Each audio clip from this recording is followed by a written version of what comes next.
Okay, ನಮಸ್ತೆ ಎಲ್ರಿಗೂ. ಹೆಸರು ಆನಂದ್ ಪೂಜಾರಿ ಅಂತಂದ್ರೆ ಬಿಜಾಪುರ ಡಿಸ್ಟಿಕ್ಕು ಬಸವನಬಾಗೇವಾಡಿ ತಾಲೂಕು ತೆಲಿಗೆ ಅಂತ ಒಂದು ಊರಲ್ಲಿ ಏನಪ್ಪ ಅಂತಂದ್ರೆ ನಾವು ಒಬ್ಬರಿಗೆ ಶುಗರ್ಗೆ ಏನಪ್ಪ ಅಂತಂದ್ರೆ ನಮ್ಮ ಮೋದಿ ಕೇರ್ನ ಸಂಜೀವಿನಿ ಪ್ರಾಡಕ್ಟ್ ಆದಂಥ ನವನಿ ಜ್ಯೂಸ್ ಆಗಿರ್ಬೋದು, ಒಂದಿಷ್ಟು ವೆಲ್ನೆಸ್ ಪ್ರಾಡಕ್ಟ್ನ ಕೊಟ್ಟಿದ್ವಿ.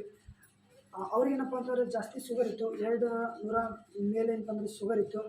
ತೊಗೊಂಡು ಜಸ್ಟ್ ಒಂದು ತಿಂಗಳಲ್ಲಿ ಏನಪ್ಪ ಅಂತಂದರೆ ಅವ್ರಿಗೆ ಆಗಿರುವಂಥ ಬದಲಾವಣೆ ಎಷ್ಟು ಅಂತಂದ್ರೆ ನಾನು ಹೇಳೋದು ಬೇಡ, ಅವರೇನಪ್ಪ ಅಂತಂದ್ರೆ ಹೇಳ್ತಾರೆ. ನಿಮ್ಮ ಹೆಸರು ಹೇಳ್ರಿ, ಶುಗರ ಅವಕ್ಕೆ ಔಷಧ ಕೊಡೋಕ್ಕಿಂತ ಮೊದಲು ಎಷ್ಟಿತ್ತು ಅದನ್ನು ಹೇಳ್ರಿ. ಔಷಧ ಕೊಡೋಕ್ಕಿಂತ ಮೊದಲ್ರಿ ಒಂದು 208 ಇತ್ತು ರೀ. ಹಾಂ ರೀ. ಈಗ ಔಷಧ ತೊಗೊಂಡಿಂದ 104 ಐತೆ ರೀ. ಎಷ್ಟು ದಿನ ಆಯ್ತು ತೊಗೊಳಕತ್ತ? ಈಗ 1 ತಿಂಗಳು ಆಯ್ತು ರೀ. 1 ತಿಂಗಳು ಆಯ್ತು ತೊಗೊಳಕತ್ತ. 1 ತಿಂಗಳೊಳಗೆ ಕಮ್ಮಿ ಆಗ್ಯದ ರೀ. ತಿಂಗಳೊಳಗೆ 96% ನಿಮ್ಗೆ ಶುಗರ್ ಅನ್ನೋದು ಕಡಿಮೆ ಆಗ್ತದೆ. ಕಡಿಮೆ ಆಗೈತಿ. ಕಡಿಮೆ. ನಿಮ್ಮ ಹೆಸರು ರೀ? ಹೆಸರೇನು ರೀ? ನಮ್ಮ ಹೆಸರು ಶಾಂತ ರೀ. ಶಾಂತಾಬಾಯಿ ರೀ. ಊರು ರೀ? ಊರು ತೆಲಿಗೆ ರೀ.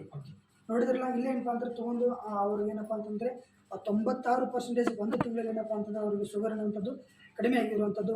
Thank you so much Sameer Modi sir, ಇಂಥ ಒಂದು ಅದ್ಭುತವಾಗಿರುವಂಥ ಒಂದು ವೆಲ್ನೆಸ್ ಪ್ರಾಡಕ್ಟ್ನ ಕೊಟ್ಟಿದ್ದಕ್ಕೆ thank you so much. Stop.